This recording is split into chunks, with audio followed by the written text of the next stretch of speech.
Hello, friends. Chris Corsi here, president of Thrive Today, and I want to welcome you to the Relational Skills in Real Life podcast. I'm glad you're here. Today's the start of the holiday series here, and we're going to focus on joy during the holidays. That's right. How do we build joy and capture meaningful memories during this holiday season? The holidays can be a time for many of us of joy and peace, connection and rest. For others, the holidays can be a time of sadness and dread or overwhelm because maybe some loved ones who were with us last year aren't with us anymore. And so the holidays can mean a lot of different things to people depending on where they're at. And for some of us, holidays represent a meaningful time where we're going to see faces and we're going to see friends and family members that we haven't gotten to see before.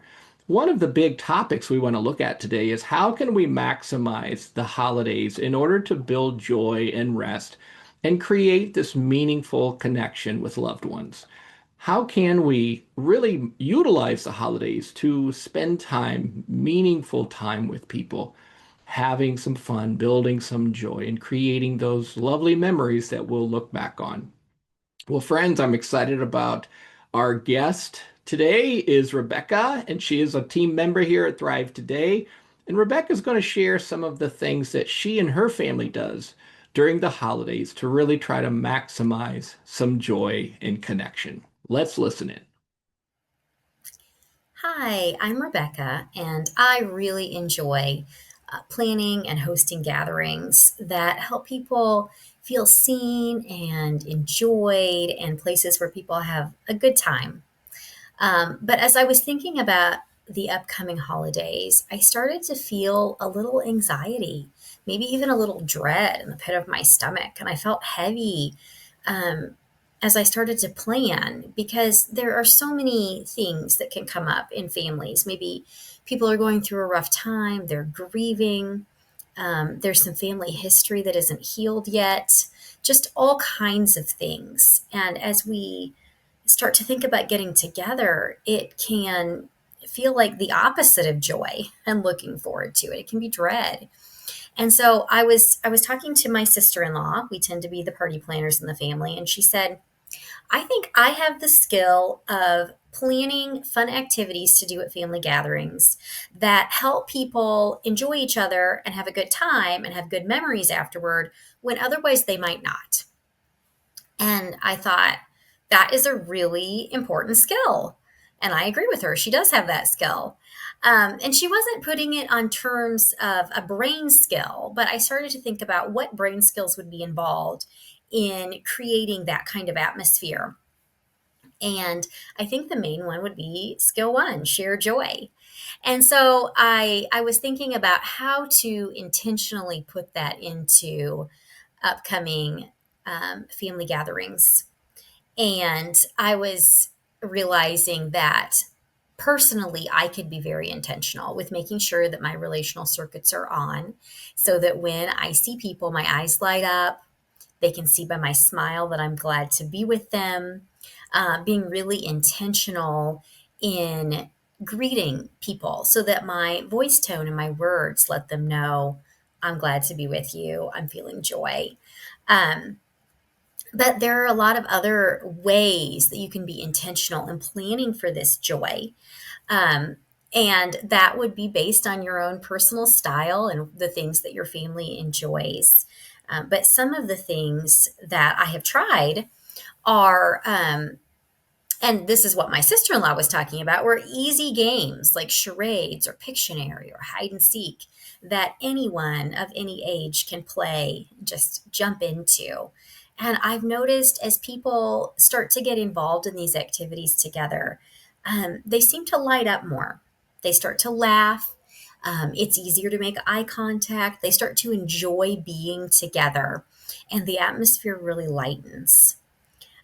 Some other things that it's our family's style to do is cooking together. We try to always have some cooking activities when we get together. Um, every holiday season, we make cinnamon rolls with grandpa, and the kids get involved rolling out the dough and making cinnamon rolls for us.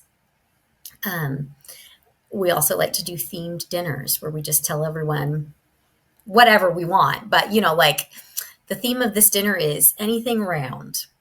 Bring whatever you want, and you just see what people come up with.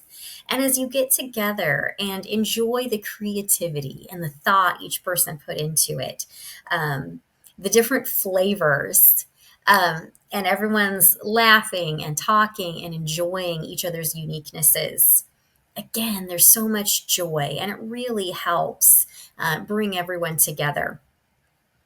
Uh, I've also noticed that it's important to have some opportunities for a lower energy joy and glad to be together. We try to have a table with a puzzle on it, maybe a craft table, so that as people are getting tired of those more high energy games, instead of getting grouchy or pulling away to just, I don't want to be around you, I'm going to go be by myself, they can sit down and they can interact with maybe one other person in a quiet conversation while they build a puzzle or do some crafts.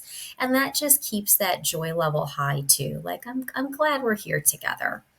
And I've seen that as you're engaged in these joy filled activities, uh, people's relational circuits start to come back on. And it just creates a lovely atmosphere where everyone can be glad to be together and look forward to the next time we're together. All right, friends. I've really appreciated Rebecca's heart here. We heard her value to help people feel seen and build joy during the gatherings. Rebecca has a lens of recognizing that the holidays are an opportunity to grow the good stuff. And she noticed that she was missing some piece as she was preparing for a holiday gathering. So Rebecca's gotten good at recognizing, you know what, something's going on here. I don't feel my peaceful shalom self. I'm feeling something. So as she was preparing for the holidays, she took some time to quiet herself and to reflect on, okay, what's happening in me? And she recognized that, you know what, I'm feeling some anxiety around this because family members are all at different places. And how do we create an environment that really matches where people are at and what they need?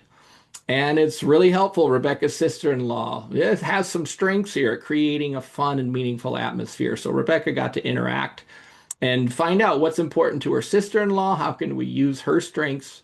And Rebecca was curious about what brain skills are involved in creating this kind of joyful, peaceful atmosphere. And one of the things that stood out for Rebecca is joy. So, how do we maximize joy with this big, wonderful meal together, this gathering of loved ones?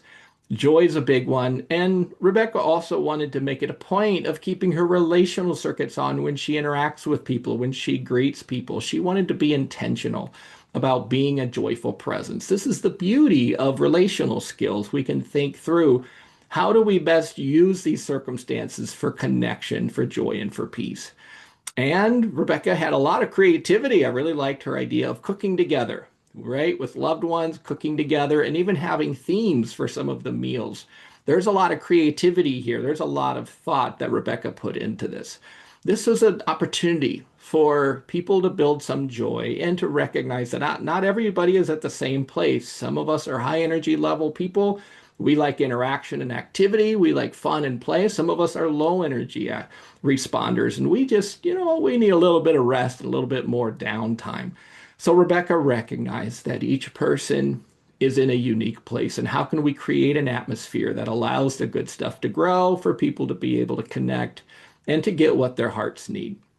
So, friends, as you go into this holiday season, we can follow Rebecca's example. How do we use this time that we have to see people and create opportunities for joyful connection, as well as help people have the space that they need to rest, to quiet, right? Because we're all at a different place. And it helps to recognize that we're all at different places with different levels of capacity. And what really blesses one person might not be a blessing for another person. So, how can we be creative to create a gathering here where people can connect and build special memories depending on where they're at? So, a little bit of prayer, like Rebecca, a little bit of creativity, a little bit of thought can go a long way. And you know what? I want to invite you here to visit thrivetoday.org. We have a wonderful video called Building Connections During the Holidays that you can watch. This might help give you more ideas, as well as a holiday connection bingo card and a holiday video where Chrissy Harang and I talk a little more about how to maximize the good stuff during our holidays and what are some fun ideas that you can do to build connection and to bridge relationships so that the good stuff grows and spreads. So, friends, may this be the start of something good for you today.